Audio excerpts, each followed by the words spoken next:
In 2018, there were a total of 17,553 donors enlisted. Among them, 10,722 were deceased, and the rest are living donors. In the same year, 155 million people over the age of 18 have registered their names as a liver donor in the U.S. The reasons to donate a liver. A liver transplant is explored as an option when people have reached severe liver failure, and it cannot be treated with any other alternative medication or treatment. The need for pediatric liver transplant surgery can arise when a kid is suffering from severe liver damage and may lead to death if patients do not get a new liver.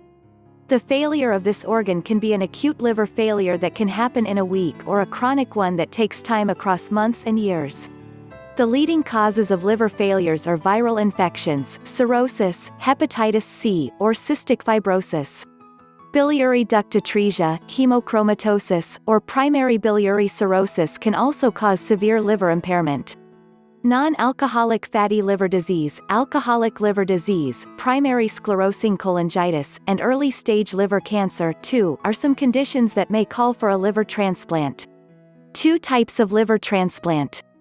Living donor transplants. This is when a healthy person donates a part of his/her liver.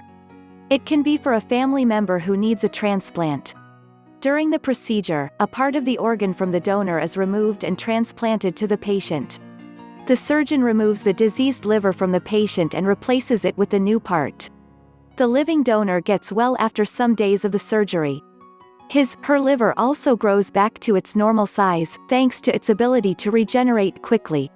Deceased donor transplants.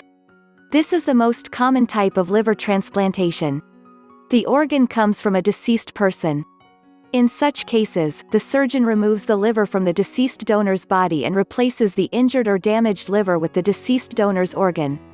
However, sometimes the surgeons divide the liver into 2 parts if there is a requirement for only a part. This action happens when a child or a younger adult requires organ replacement, which calls for a smaller-sized portion.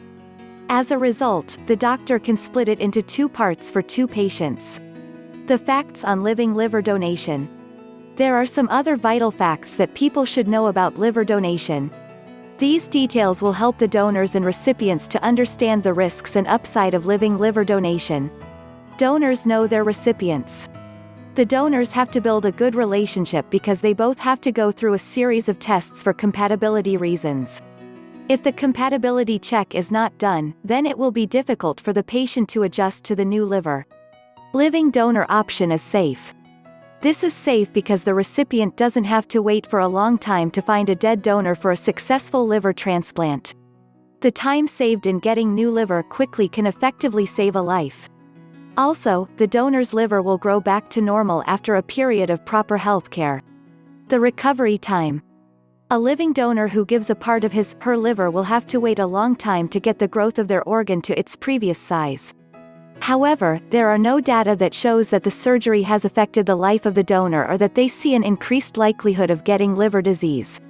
It takes at least 6 weeks for both the donors and the recipient's liver to grow back to full size. One doesn't have to be related to donating the liver if you are willing to give a part of your liver, or a deceased person's liver is to be donated, then this point is interesting to note. The donor and recipient need not be related. It will only require a match of their liver types. There will be some tests like urine, blood, and imaging tests to confirm this match. You can still be a mother. After donating a part of your liver, you may think that there will be complications in the way of becoming a mother. However, it will certainly not be an issue. Men may have a few fertility issues, and women may have to wait at least a year after the surgery of liver donation to try for pregnancy. Risks for both. This is a significant surgery, so it's not free of risks for both donor and recipient. The effects can be long to short term. But no data shows any kind of severe complication in the life of the donor. You will have to stay at the hospital. As a liver donor, you have to stay at least 10 days in the hospital. The liver transplant team will take note of your health condition, and then after determining everything, you will secure a discharge from the hospital.